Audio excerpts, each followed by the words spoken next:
Hello, future doctors. Welcome to Synapse. Today, we are diving deep into the fascinating world of the cell, specifically exploring the cytoskeleton, the cell's internal scaffolding. This intricate network is crucial for a cell's shape, movement, and internal organization. We'll start with the basics, then gradually build up to competitive level insights, ensuring you're fully prepared for any ET. Let's begin this exciting journey. Let's kick things off with the easy level, understanding the fundamental concepts of the cytoskeleton. Imagine the cell as a tiny house. Just like a house needs walls and a frame to stand tall, a cell needs internal support. This is precisely what the cytoskeleton provides.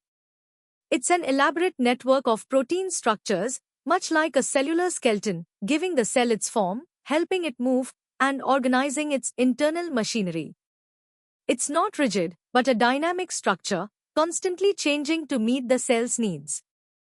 The cytoskeleton is mainly made up of three types of protein: filaments, microfilaments, microtubules, and intermediate filaments. Microfilaments, the thinnest, are made of actin protein and are vital for cell movement and contraction. Microtubules are hollow tubes made of tubulin protein, crucial for maintaining cell shape, transporting materials inside the cell, and forming the spindle during cell division. Lastly, intermediate filaments are rope-like structures, diverse in protein composition, providing mechanical strength and anchoring organelles. Together, they enable cells to perform a wide array of functions. Now, let's test your understanding with a few questions. First, which cytoskeletal component is primarily responsible for maintaining cell shape and forming spindle fibers during cell division? Second, what are the three main types of filamentous protein structures that constitute the cytoskeleton? And finally, name the protein that forms microfilaments. Take a moment to think about these before moving on. Ready to go a bit deeper? Let's explore the cytoskeleton components with more detail at the medium level. At the medium level, we'll delve into each component more thoroughly. Microfilaments, also known as actin filaments, are double-stranded helices, about 7 nanometers wide. They are crucial for cell motility, enabling processes like amoeboid movement and the formation of pseudopods. In muscles, they interact with myosin to generate the force for contraction.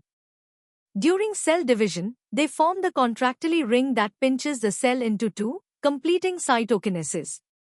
They also help maintain cell shape, especially in structures like microvilli. Next, we have microtubules, which are hollow cylinders approximately 25 nanometers in diameter. They are formed from alpha and beta tubulin dimers and typically originate from an organizing center like the centrosome. Microtubules are vital for maintaining the cell's overall shape and polarity. They act as tracks for motor proteins, such as kinesins and dyneins, to transport vesicles and organelles throughout the cell.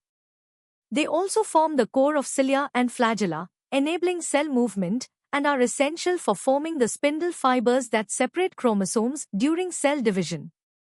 Finally, intermediate filaments are rope-like structures ranging from 8 to 12 nanometers in diameter.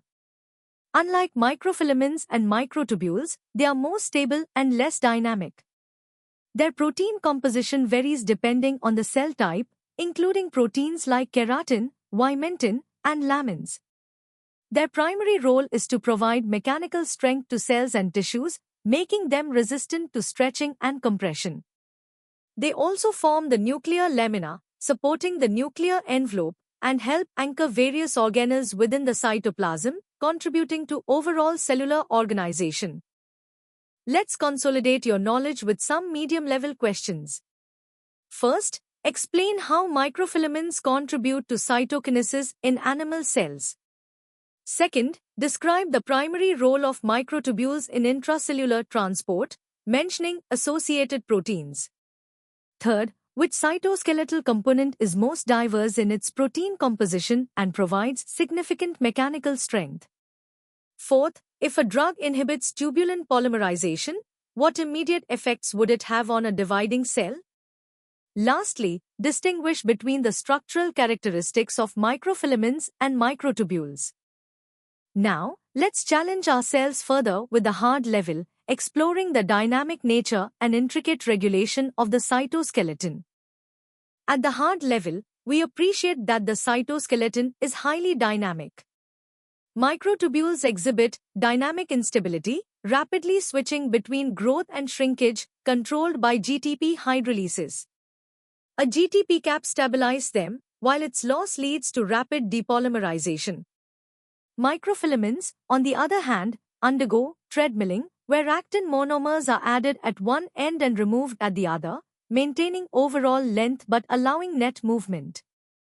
This is regulated by ATP hydrolysis.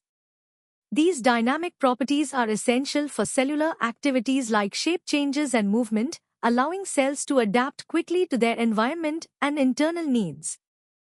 The cytoskeleton's regulation is complex, involving numerous accessory proteins.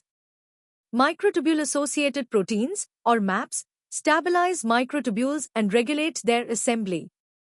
Actin-binding proteins control actin polymerization, depolymerization, and cross-linking, influencing microfilament structure and function. Intermediate filament-associated proteins link these filaments to other cellular components. This intricate network of accessory proteins ensures that the cytoskeleton's dynamic behavior is precisely controlled, enabling it to respond to various cellular signals and perform its diverse roles efficiently. Understanding these regulatory mechanisms is key to grasping the full scope of cytoskeletal function. The cytoskeleton is central to cell motility and division. In cell migration, microfilaments drive the cell's leading edge, while microtubules guide the direction. During cell division, microtubules form the mitotic spindle, which precisely separates chromosomes. Simultaneously, a contractile ring of actin microfilaments and myosin forms to pinch the cell into during cytokinesis. Clinically, drugs targeting microtubule dynamics, like Taxol, are vital in chemotherapy by disrupting spindle formation in cancer cells. Defects in intermediate filaments can also lead to diseases like skin blistering disorders, highlighting their critical role in mechanical strength. Time for some hard-level questions. First, differentiate between dynamic instability and treadmilling, highlighting nucleotide hydrolysis. Second, explain how microfilaments and microtubules are involved in mitosis. Third, what effect would inhibiting actin-binding proteins involved in cross-linking have on microfilaments? Fourth, describe Taxol's anti-cancer mechanism. Fifth, how do accessory proteins regulate cytoskeletal dynamics? Sixth, explain the cellular basis for skin blistering in keratin gene mutations. Finally, what's the significance of filament polarity in motor-protein interactions? Are you ready for the ultimate challenge? Let's unlock the deepest secrets of the cytoskeleton at the hardest level, preparing you for anything any ET can throw at you. At the hardest level, we appreciate the cytoskeleton's integration with molecular motors. Kinesins and dyneins are ATP-dependent motors that move along microtubule tracks. Kinesins generally move towards the plus end, facilitating anterograde transport, moving cargo away from the cell center. Dyneins primarily move towards the minus end, enabling retrograde transport, bringing cargo towards the cell center, and also powering cilia and flagella. Myosins, on the other hand, interact with actin microfilaments. Myosin II is crucial for muscle contraction and cytokinesis, while other myosins are involved in vesicle transport and cell tension. This sophisticated motor system allows for precise and directed intracellular movement. The regulation of cytoskeletal polymerization is incredibly complex. For actin, proteins like formins nucleate unbranched filaments, while the ARP2/3 complex nucleates branched ones, vital for cell protrusions. Profilin promotes actin monomer addition, while cofilin enhances depolymerization. Tubulin polymerization is nucleated by gamma-tubulin ring complexes at the centrosome. Catastrophins promote microtubule depolymerization, and Stathmin sequesters tubulin dimers, inhibiting polymerization. Unlike actin and tubulin, intermediate filaments do not require nucleotide binding for assembly. Instead, their assembly is regulated by phosphorylation and dephosphorylation. These intricate regulatory mechanisms ensure the cytoskeleton is constantly adapting to cellular needs. Beyond structural support, the cytoskeleton is a key player in cell signaling and mechanotransduction. It acts as a transducer, converting mechanical forces from the extracellular environment into biochemical signals within the cell. This process influences critical cellular functions like proliferation, differentiation, and gene expression.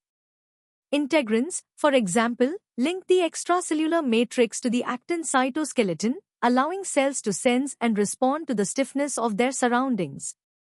Changes in cytoskeletal tension can activate specific signaling pathways, such as those involving Rho-GTPase, demonstrating how mechanical cues are translated into cellular responses that dictate cell behavior and fate. This intricate interplay highlights the cytoskeleton's role far beyond simple structural support. Specialized cytoskeletal structures further demonstrate its versatility. Eukaryotic cilia and flagella possess a characteristic axoneme with a 9+2 arrangement of microtubules, where dynein motors generate their beating movement. Centrosomes, the primary microtubule organizing centers in animal cells, consist of two perpendicularly arranged centrioles with a 9+0 arrangement of triplet microtubules surrounded by pericentriolar material. Stress fibers, bundles of actin and myosin II, generate contractile force and link to the extracellular matrix, crucial for cell adhesion and migration. Furthermore, cytoskeletal dysfunctions are implicated in neurodegenerative diseases and infectious diseases, where pathogens often manipulate the host cytoskeleton. This makes the cytoskeleton a significant target for drug development, not just in cancer, but also for antifungal and antiparasitic therapies, underscoring its profound impact on health and disease. Let's tackle the first set of hardest questions. First, compare and contrast the functions and directionality of kinesin and dynein motor proteins along microtubules. Second, explain the molecular mechanisms by which the ARP2/3 complex and formins regulate actin polymerization, and describe their distinct roles in cell morphology and motility. Third, how does the cytoskeleton participate in mechanotransduction, and what are the downstream cellular consequences of this process? Fourth, describe the structural organization of the axoneme in eukaryotic cilia and flagella, and explain how dynein motors contribute to their beating movement. And fifth, unlike actin and tubulin, intermediate filaments do not require ATP or GTP hydrolysis for their assembly. What is the primary regulatory mechanism for intermediate filament assembly and disassembly? Now for the remaining hardest questions. Sixth, discuss the role of specific intermediate filament types in neurodegenerative diseases, providing examples. Seventh, explain how certain pathogens exploit the host cytoskeleton for their life cycle and what implications this has for therapeutic strategies.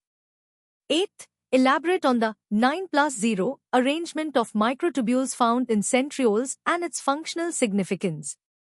Ninth, describe the formation and function of stress fibers, highlighting their connection to focal adhesions. And finally, considering the dynamic nature of the cytoskeleton, how do cells maintain a stable overall shape while allowing for rapid internal reorganization and movement? And that brings us to the end of our comprehensive session on the cytoskeleton.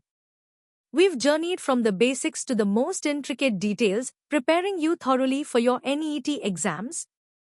Remember, consistent practice and deep understanding are your best tools. For more such engaging and in-depth content, visit synapse.omaps.in. Don't forget to like this video, share it with your friends, and subscribe to our channel for regular updates and more expert-led lessons. Keep learning, keep growing, and keep aiming for success. See you in the next session.